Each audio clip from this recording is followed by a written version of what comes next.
Hey guys, Rollies here. Happy New Year and happy Tier 5 or Tier 4, whatever. If you are lucky enough, you are in Tier 4, but we are in Tier 5. Massive lockdown. We are not allowed to leave our house. COVID-19 is still outside hunting for the next patient. And if that shit arrives, I'm going to welcome it with this beautiful 12 years old Talisker, you know. That's my way. That's my vaccination. My vaccination is rock and roll and whiskey.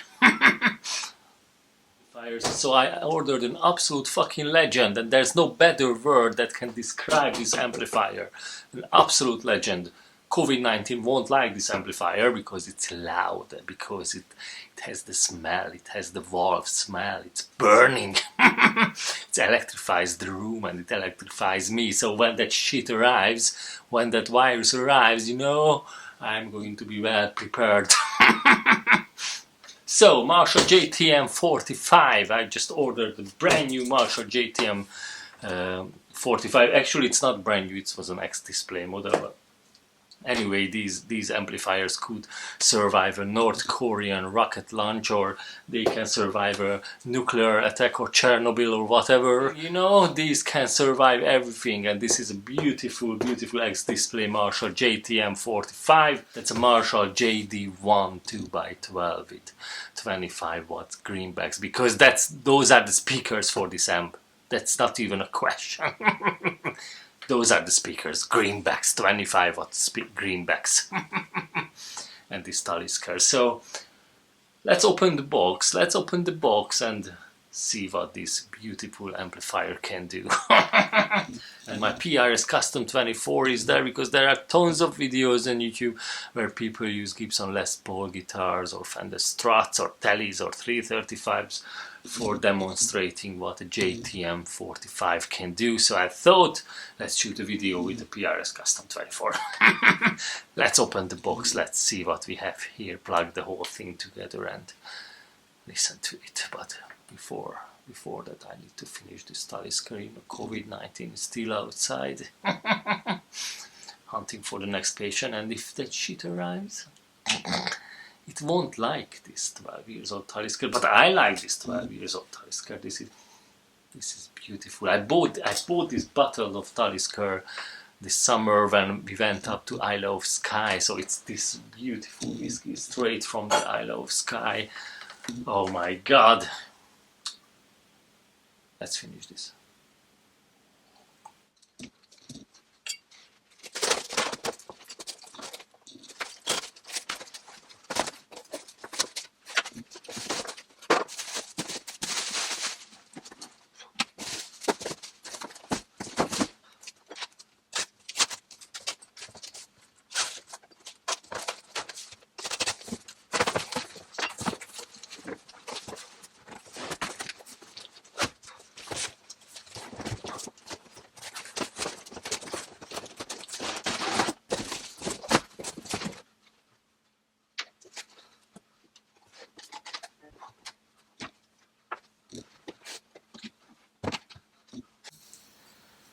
Guys at Marshall, congratulations. This half stack looks fucking amazing.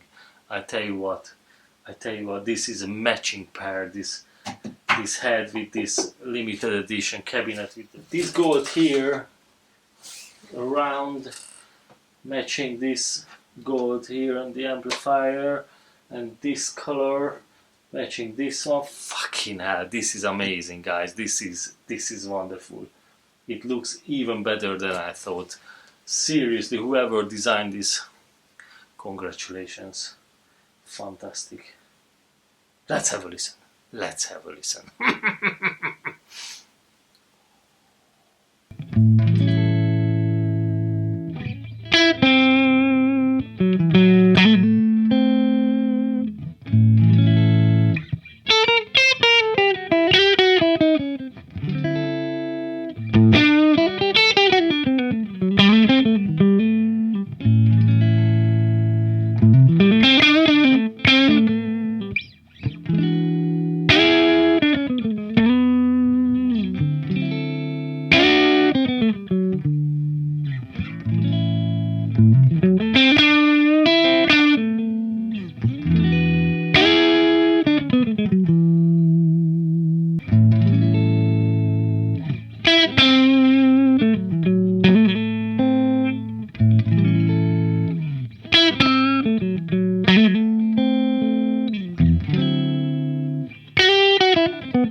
So everything at noon and the normal channel.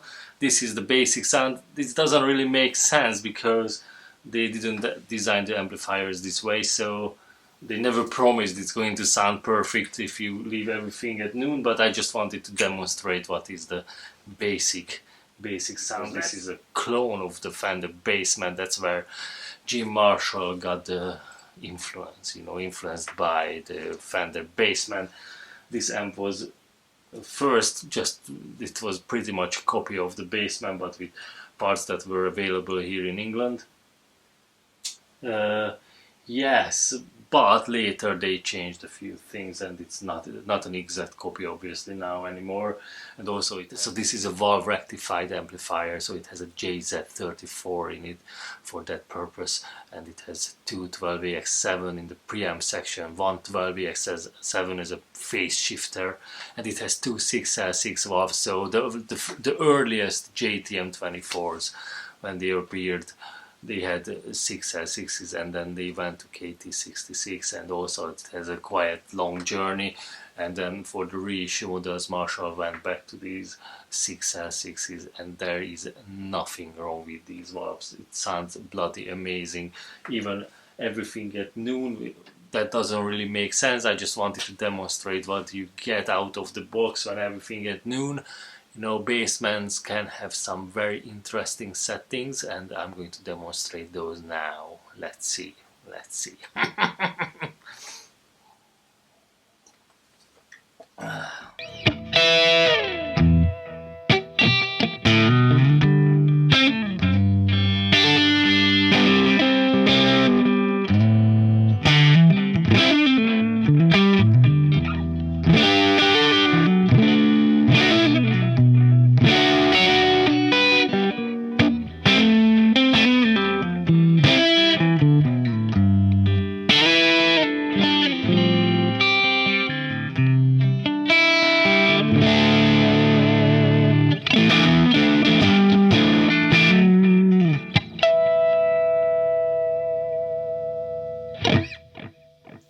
One typical thing what people do on Bassmans, cranking the middle, cranking the bass, cranking the presence, and then just taking the treble back a bit. But for some reason with this guitar, with this number one input, I just felt alright just cranking the middle, cranking the presence, and leaving the treble where it is.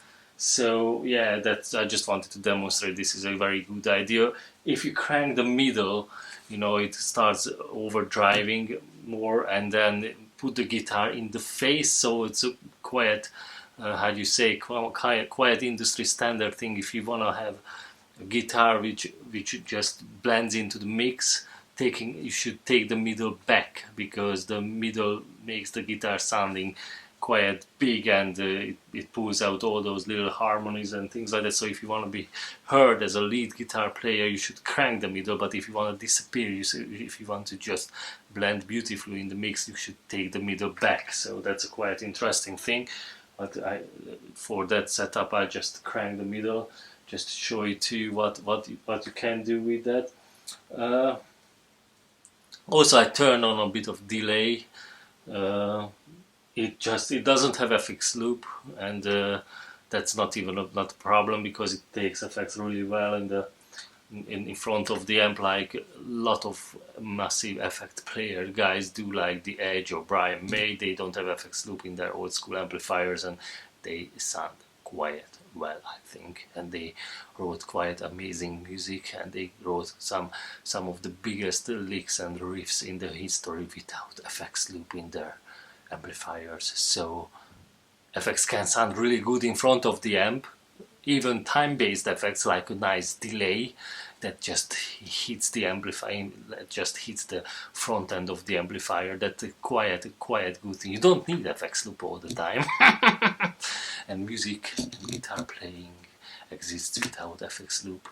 Like this beautiful amplifier doesn't have reverb, it doesn't have FX loop, but you can add a bit of delay if you want some atmospheric feel, or if you want some air around your notes and things like that. But without any effects, it sounds bloody amazing. And some of the biggest rock music was written amplifier like this, just think about AC/DC, think about Angus Young's sound. He doesn't use too many pedals. I think he uses 0 pedals, and he wrote quite a few interesting and famous riffs without delays and all sorts of Strymon pedals or anything. He probably doesn't even know what are those, but the Edge does, and the Edge uses fantastic effects in front of the amp, not in the FX loops. So that's the thing. Let's have a listen to another example.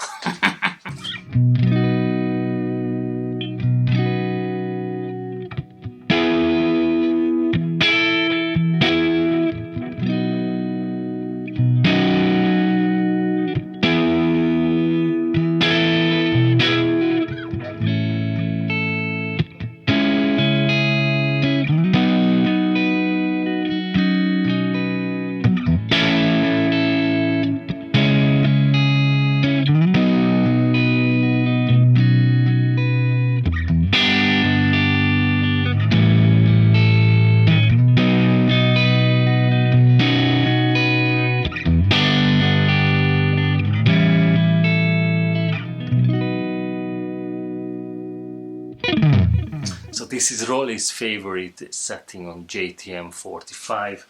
The presence turned back, so at around 9 o'clock, the bass at 12, middle 12, and I cranked the treble, which sounds interesting in the high-end channel, but don't forget it, the presence is back, so it smooths, it just smooths those high notes out a bit. And with this setting, the amp starts breaking up just a tad, and it reacts beautifully for my playing, even with a humbucker guitar. So you could hear it. I bet it was just on the edge of breakup all the time, and when I hit it hard, it just reacts beautifully. This is my favorite setting. It turns the amplifier to a very smooth machine. Nothing dramatic, nothing drastic here. So yes, have a listen. Another example.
hope it was enough demonstration. Marshall JTM-45 straight out the box. You know what? I promise you don't need too much time. Set up this amplifier, because in almost any kind of settings it sounds great. Make sure you don't let too much presence, too much treble out of it, because it can be ice picky. But that's the famous thing with Marshalls. It can be very nice and glossy, but you can make it ice picky. So be careful with the presence and be careful with the treble settings. In any other aspect, you know, the amplifier looks wonderful, looks great, smells great. It's just a legend. It sounds great with the PRS Custom 24, and it sounds amazing with Gibson Les Pauls, 335s, or Fender Strats, Tellies. You can plug anything into it and it's going to electrify the room and electrify you, I'm sure. You know, maybe the rectifier valve in it, the JZ-34, maybe that's the secret. That's my guess, because valve rectified amplifiers are amazing, and they are getting more and more rare because they are expensive to build. And this is a wonderful example. Hope you enjoyed it. Bye bye. Hope you enjoyed it. Please subscribe to my channel. Please send me a like if you enjoyed it. Bye bye. Bye bye.